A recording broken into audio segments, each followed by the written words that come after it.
নমস্কার বন্ধুরা, আশা করি আপনারা সকলে ভালো আছেন। আমি আজকে একটি রেসিপি নিয়ে আপনাদের সামনে হাজির হয়েছি। সেই রেসিপিটি হলো চালের গুঁড়ো দিয়ে পাঁপড়। আমি এখানে আতপ চালের গুঁড়ো নিয়েছি, আপনারা চাইলে সিদ্ধ চালেরও গুঁড়ো নিতে পারেন। আমি এখানে কিছু আতপ চালের গুঁড়ো নিয়েছি, অল্প একটু, বেশি নিইনি, ছোটো বাটিতে করে। এই আতপ চালের গুঁড়োতে আমি এখন দিয়ে দেব পরিমাণ মতো লবণ।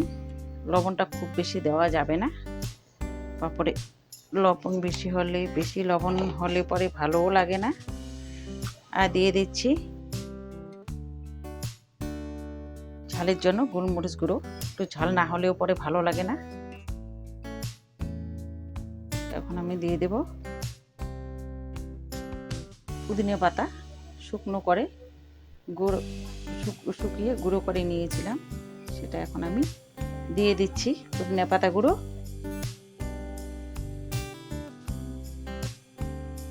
আপনারা চাইলে এখানে কালো জিরাও দিতে পারেন, জিরাও দিতে পারেন। আমি পুদিনা পাতা আর গোলমরিচের গুঁড়ো আর লবণ দিয়ে করছি। এটা আমি এখন জল দিয়ে ব্যাটারটা গুলিয়ে নিব।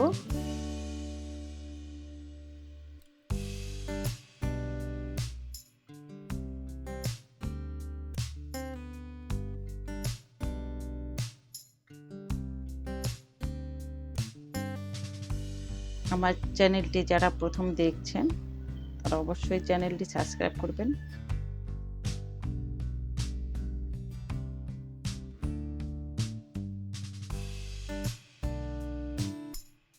ব্যাটারটা আমার রেডি হয়ে গেছে।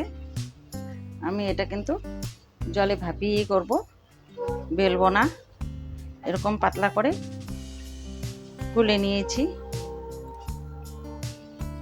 এইভাবে গুলতে হবে। এই যে এরকম হয়েছে আমার ব্যাটারটা, আপনারা এইভাবে করবেন। এই যে পিছনটা এরকম হয় সাদা সাদা দেখতে, যে হাত দিলে পরে আঙুল দিয়ে এরকম করলে হয়ে যায়। ব্যাটারটা আমার একবারে রেডি হয়ে গেছে। এবার একটা স্টিলের ছোট পাত্র নিয়েছি, এখানে জল গরম বসিয়েছি, জল গরম হয়ে গেছে, আরো ভালো করে ফুটে উঠুক। আমি জলটা ঢেকে দিচ্ছি। এরকম আমি 4টে প্লেট নিয়েছি। প্লেটে আমি একটু করে তেল লাগিয়ে নেব, সামান্য একটু করে তেল দিয়ে দিচ্ছি। সবগুলো প্লেটে এভাবে তেল একটু লাগিয়ে নেব। জলটা ফুটে উঠেছে,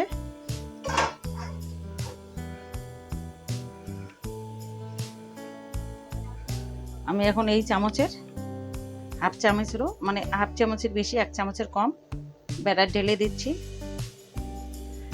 আমি এখন এভাবে সমান করে নেব। প্রথম অবস্থায় একটু সমান হতে সময় লাগে, তারপরে ঝটফট হয়ে যায়। এটা আমি এখন স্টিমটা কমিয়ে দেব, জলটা যেহেতু ফুটে গেছে স্টিমটা কমিয়ে দেব। এটা আমি এখন আবারও এইভাবে দিয়ে দিচ্ছি প্লেটে। এভাবে সবগুলো বানিয়ে নেব আর ভাপিয়ে নেব। ঢাকনাটা উল্টে নিই। এটা আমার হয়ে গেছে, নামিয়ে নিচ্ছি। একটু ঠান্ডা করে তুলে নিতে হবে। আবার একটা বসিয়ে দিচ্ছি, ঢেকে দিচ্ছি।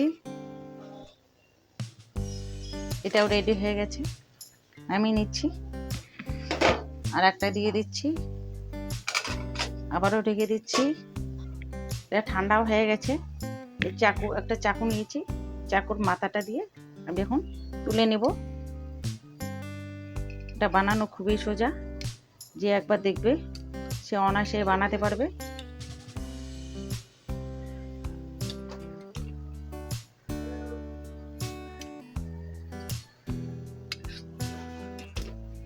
এই যে উঠে গেছে। আমি এখন ওগুলো একটা কলা পাতা নিয়েছি, কলা পাতাতে এভাবে দিয়ে দেবো। এটা রোদ্রে দিতে হবে, পুরো একদিন রোদ্র দিলে পরে হয়ে যাবে। এটা উল্টে পাল্টে দিয়ে শুকাতে হবে। আবারও একটা তুলে নিচ্ছি, তখন কি সুন্দর উঠে যায়। একদম প্লেটটাও পরিষ্কার থাকে। এই যে উঠে গেছে। সবগুলো পাঁপড় আমার তৈরি হয়ে গেছে। এখন আমি রোদ্রে শুকাতে দেবো, ভালো করে শুকিয়ে আবার ফিরে আসবো আপনাদের সামনে কতগুলো পাঁপড় হয়েছে। আরও আছে, যে আরও কতগুলো হয়েছে।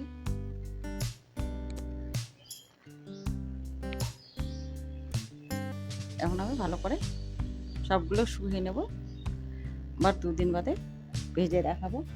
2 দিন বাদে ফিরে এলাম, পাঁপড়গুলো আমার শুকিয়ে গেছে। এখন আমি কয়েকটা পাঁপড় ভেজে দেখাবো। এদিকে তেল গরম হয়ে গেছে, কড়াইতে তেল দিয়ে দিয়েছি, পাঁপড় তেলে দিয়ে দিচ্ছি।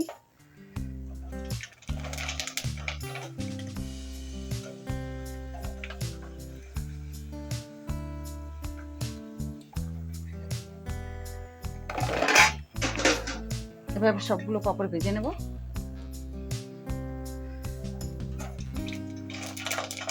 পাঁপড়গুলো ফুলে দ্বিগুণ হয়ে যায়। দেখুন আপনারা কত মজা লাগে দেখতে, খেতে তো আরও মজা লাগে বেশি। এভাবে আপনারা বাড়িতে বানাবেন।